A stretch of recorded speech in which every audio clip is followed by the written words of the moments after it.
Welcome to Evermore Love. Hey there, beautiful souls. If you're new here, welcome to Evermore Love, your cozy corner for heartfelt stories that tug at the heartstrings and remind us why love is the greatest adventure. Today we've got something truly special. A hairpin under his pillow. Oh, this one's going to sweep you off your feet. It's an emotional journey of whispers in the night, stolen glances, and a love that bends but never breaks. Before we dive in, I have a quick favor to ask. If you love stories like this that make you feel seen and hopeful, hit that subscribe button right now. We're just 50 away from 1K subscribers, and your support means the world. Helps us bring more magic your way. And promise me one thing. Watch this full video till the very end. There's a little surprise in the heartfelt close that I know you'll cherish. Grab your tea, get comfy, and let's fall into this tale together. Ready? Here we go. In the quiet coastal town of Willow Bay, where the sea whispered secrets to the shore and the fog rolled in like an old friend, lived a man named Elias. He was 32, with calloused hands from mending fishing nets and eyes the color of storm-tossed waves. Deep blue, always searching for something just beyond the horizon. Elias ran a small bookstore on the edge of the pier, a haven called Tides and Tales, where the scent of salt air mingled with aged paper and fresh coffee. His days were steady like the tide's pull, shelving books, chatting with locals, and losing himself in stories of far-off places he dreamed of but never chased. One rainy autumn afternoon, as thunder grumbled overhead like a distant lover's sigh, the bell above the door tinkled softly. In stepped Clara, shaking droplets from her auburn curls. She was 28, a freelance illustrator from the city, visiting her grandmother for what was meant to be a short weekend. But fate, that sly matchmaker, had other plans. Clara's coat was soaked, her sketchbook clutched under one arm like a shield, and her cheeks flushed from the chill. She scanned the shelves, her green eyes lighting on a worn copy of The Little Prince, a book that had always made her believe in invisible threads connecting hearts across the stars. Looking for an escape from the rain? Elias asked, emerging from behind the counter with a warm smile that crinkled the corners of his eyes. His voice was low and steady, like the rumble of waves on pebbles. Clara laughed, a sound like wind chimes in a breeze. More like a dry corner to sketch. But yeah, this little guy always pulls me in. She tapped the book, her fingers lingering on the cover. He nodded, understanding flickering in his gaze. It's got that magic, doesn't it? The kind that makes you see the world a little softer. Without another word, he brewed her a cup of chamomile tea from the pot he kept simmering for slow days. They talked then, about the fox who tamed the prince, about how Clara drew hidden worlds in her illustrations, and how Elias once wanted to sail away but stayed for the stories that washed up on his shore. The rain pounded harder outside, but inside Tides and Tales, time stretched like taffy, sweet and unhurried. By evening, the storm had eased to a drizzle, and Clara lingered longer than she planned. I should go, Gran will worry, she said reluctantly, though her feet felt rooted. Elias walked her to the door, the air between them humming with unspoken possibility. Come back tomorrow. I've got a first edition of Anne of Green Gables that might inspire your sketches. She smiled, that radiant curve of lips that made his chest ache in the best way. I'd like that. And so it began, their dance on the edge of something beautiful. The next day, Clara returned, her sketchbook open to pages of swirling seas and starry skies. Elias shared tales from his childhood, of building sandcastles that the tide claimed at dawn, teaching her to see the poetry in the ordinary. They wandered the beach at sunset, toes sinking into cool sand, her hand brushing his as they collected seashells that caught the dying light like jewels. One evening, under a canopy of stars that blanketed Willow Bay like spilled diamonds, Elias took her hand fully. Clara, he whispered, his voice thick with the weight of it all, you make this town feel like home in a way I didn't know it could. She turned to him, her eyes shimmering with unshed tears of joy. And you make me want to stay, Elias. Just a little longer. Their first kiss was salt-kissed and slow, tasting of ocean spray and promise. It happened by the lighthouse, its beam sweeping the darkness like a heartbeat. Clara's fingers tangled in his hair, and in that moment, the world narrowed to the warmth of his arms around her waist, the soft press of his lips that spoke volumes his words never could. Love bloomed fierce and tender, like wild roses climbing a weathered fence, thorny but worth every scratch. But love, as the poets warn, is no gentle wave. It crashes with the force of a squall. Weeks turned to months, and Clara's weekend visits stretched into a season of stolen sunrises and midnight confessions.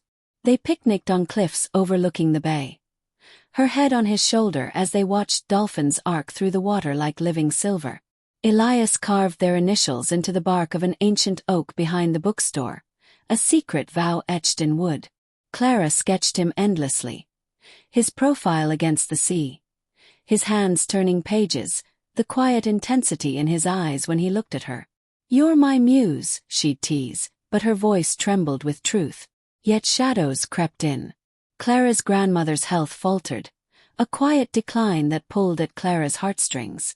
And then came the call from the city, a dream job offer, illustrating for a prestigious children's book series.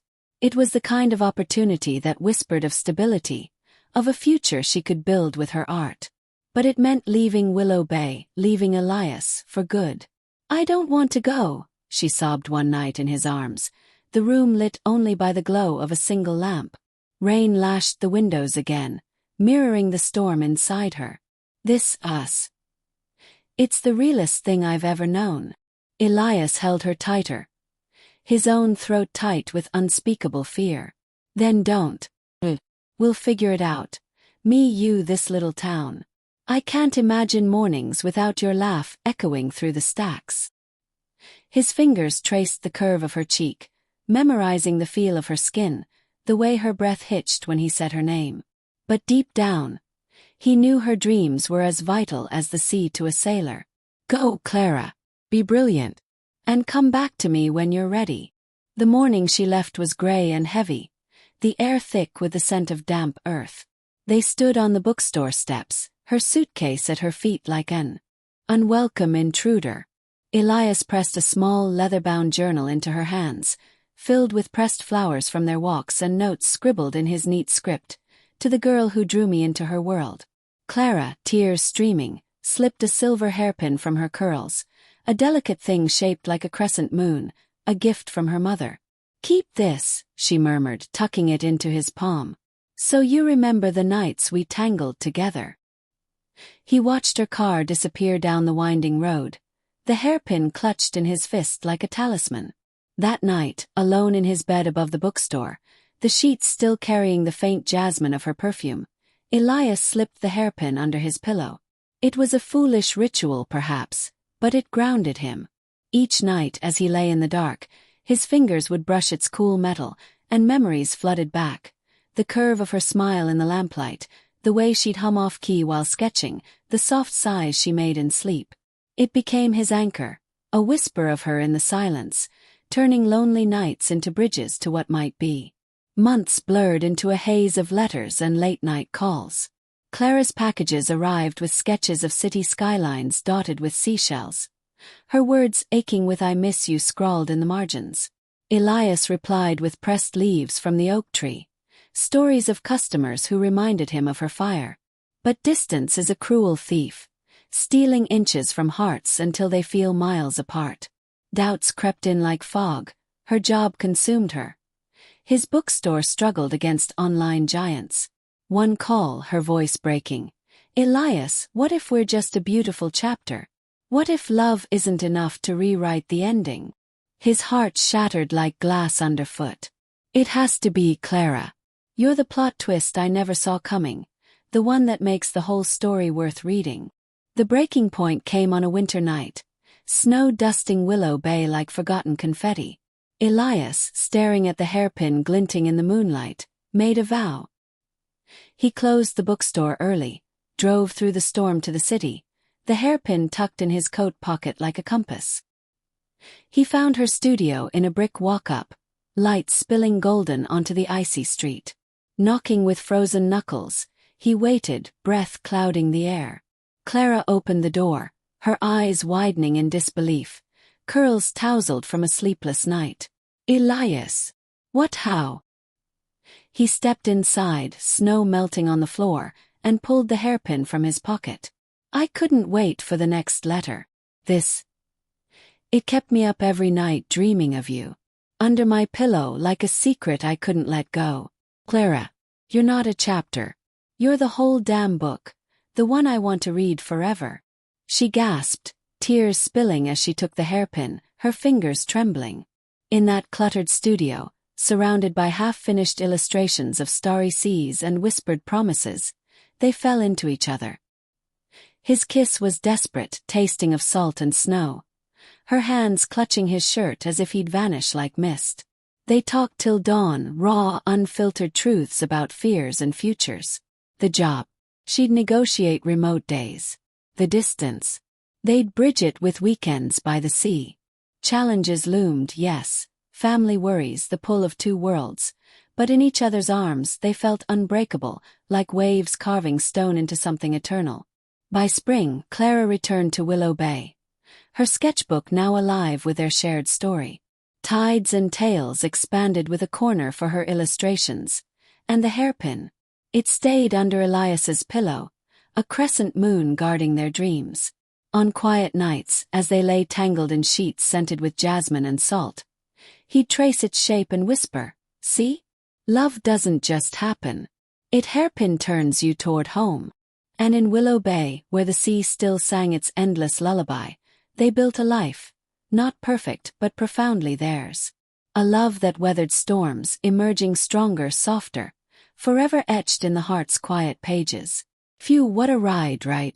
If A Hairpin Under His Pillow touched your soul or brought a tear or two, thank you from the bottom of my heart for staying till the end. That's the kind of connection we cherish here at Evermore Love. Hit that like button if it resonated, share it with someone who needs a love boost, and don't forget, subscribe now for more emotional tales that wrap you up like a warm hug. We're family here, growing one story at a time. Until next time, keep loving fiercely. See you soon.